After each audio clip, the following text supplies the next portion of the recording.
Today in John Wesley's Journal is a podcast produced by the Wesley Center at Chattanooga, the United Methodist Student Center. In this podcast, we will learn about early Methodism by following John Wesley through his journal, as he and others begin a movement that would give rise to the Methodist Church in all its forms. So sit back and let's see what happened today in John Wesley's Journal.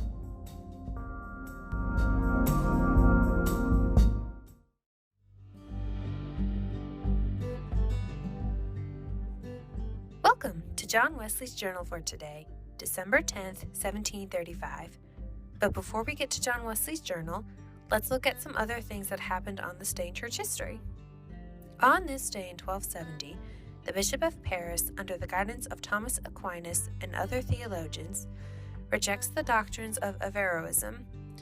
Among many of the condemned doctrines of Averroism was its rejection of free will.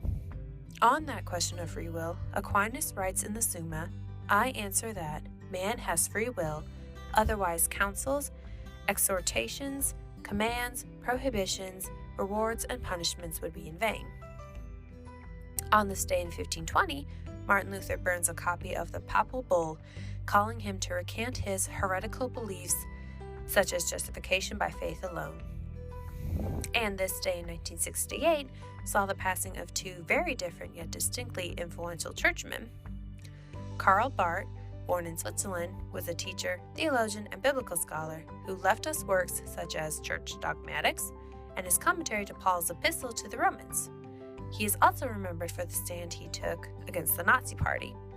In his commentary on Romans, Barth gives us this insight into the nature of idolatry that leads to things such as fascism, among other ills. Wherefore God gave them up, the confusion of vengeance itself, and becomes its own punishment.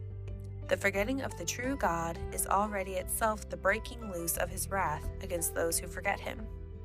The enterprise of setting up the no God is avenged by its success. Deified nature and deified spirits of man are in truth very gods, like Jupiter and Mars, Isis and Osiris, Sibyl and Attis. They come to be the very breath of our life. Our conduct becomes governed precisely by what we desire. By strict inevitability, we reach the goal we have set before us. The images and likenesses, whose meanings we have failed to perceive, become themselves purpose and content and end.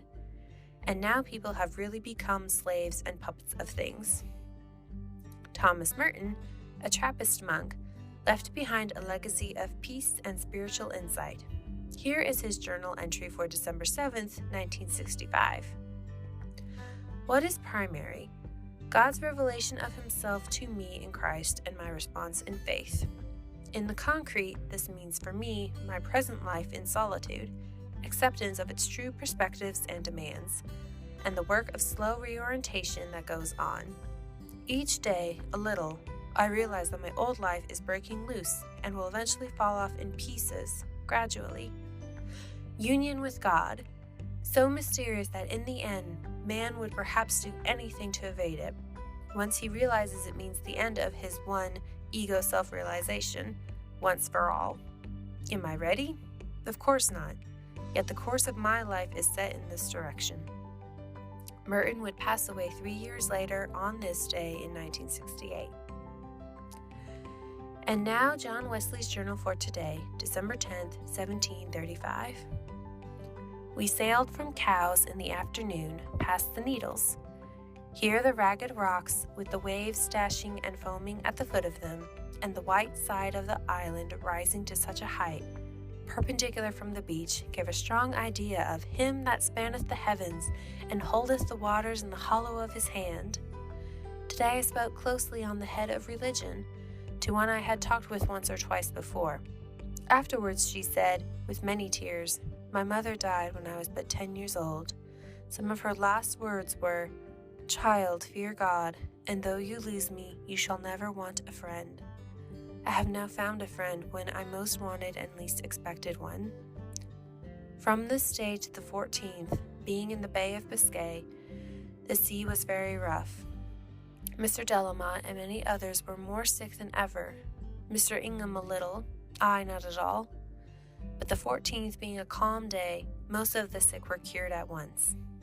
And now we return to our time, but we will be back on December 18th for another entry from John Wesley's journal. Have a good day.